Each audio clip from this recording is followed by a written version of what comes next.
Imaginez que vous achetiez un billet de loterie. Vous le posez quelque part, l'oubliez, et quelques jours plus tard, ce billet gagne 1 million d'euros. Mais sans le savoir, vous le jetez avec de vieux papiers. Comment vous sentiriez-vous en découvrant que vous avez littéralement jeté 1 million d'euros? Horrible, n'est-ce pas? Eh bien, c'est ce que la plupart des gens font avec leur argent, lentement, chaque jour, sans s'en rendre compte.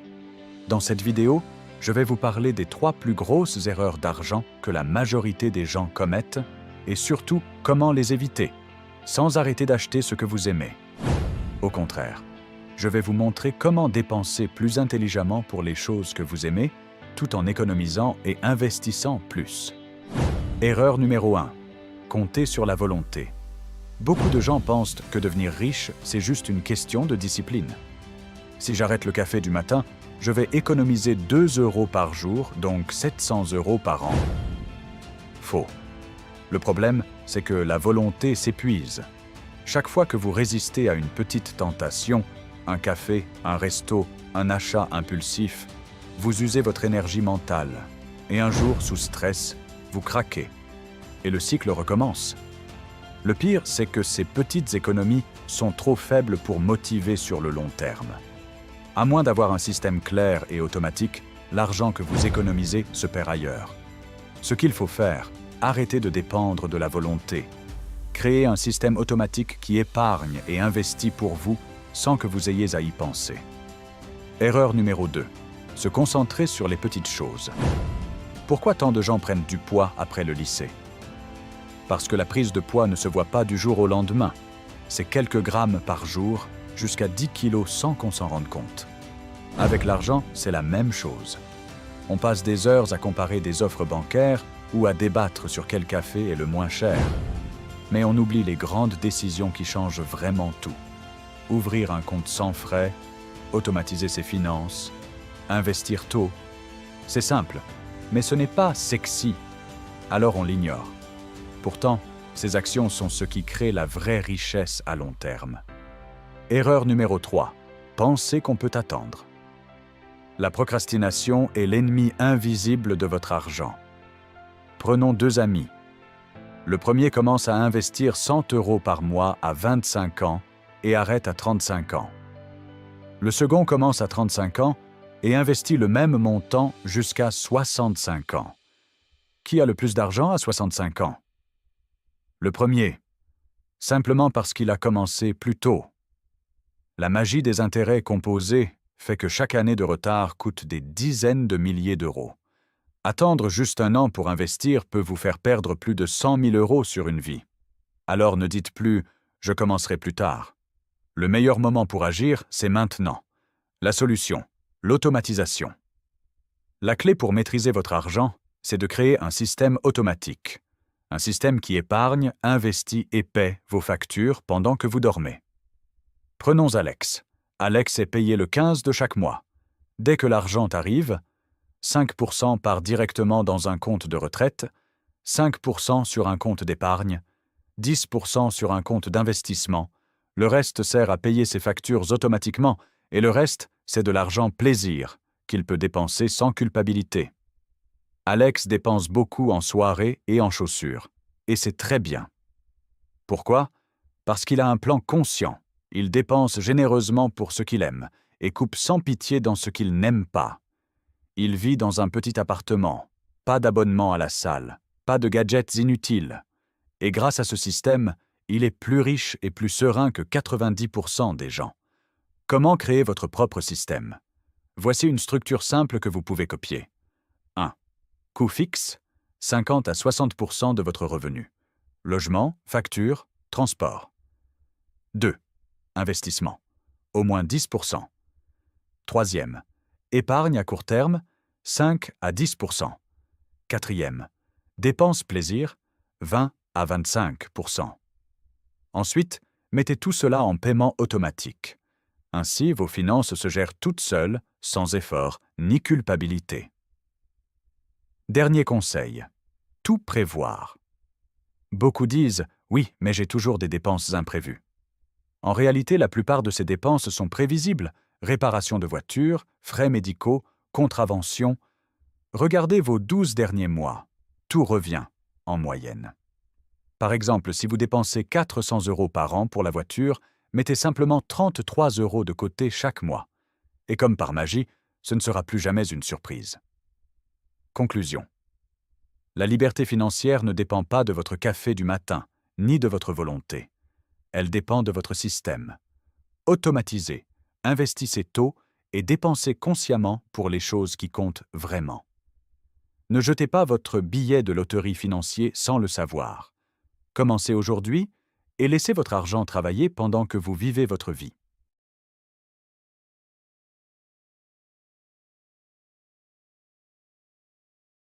Vous allez à une fête importante avec votre partenaire. Vous souhaitez porter des chaussures noires, mais votre partenaire veut que vous portiez des chaussures marron. Comment négocier? Beaucoup de gens pensent qu'un compromis gagnant-gagnant, un 50-50, est la meilleure solution.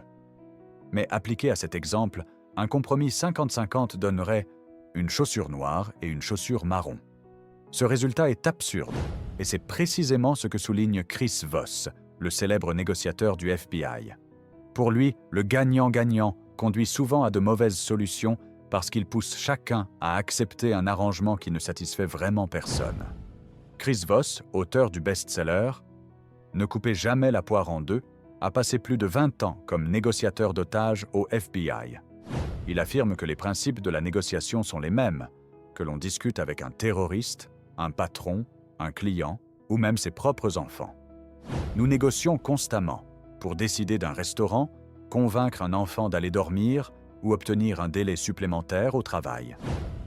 La négociation ne consiste pas en « ma façon ou la tienne », mais en la recherche d'une troisième voie, meilleure pour les deux parties. Salut à tous, moi c'est Alex, je vis en France.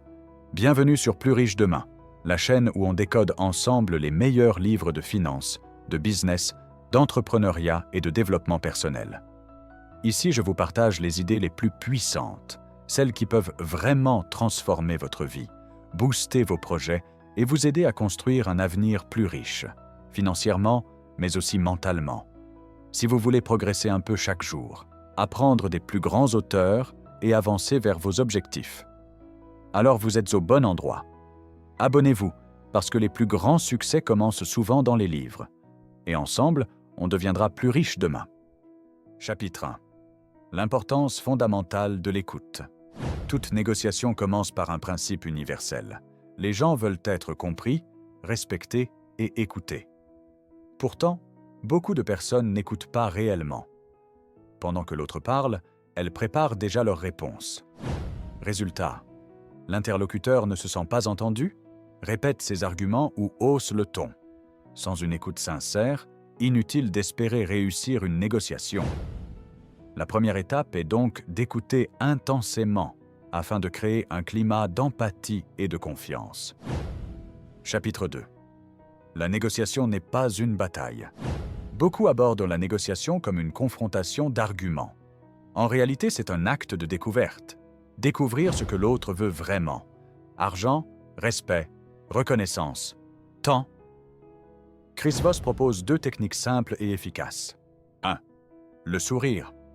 Un sourire déclenche chez l'autre un état d'esprit positif.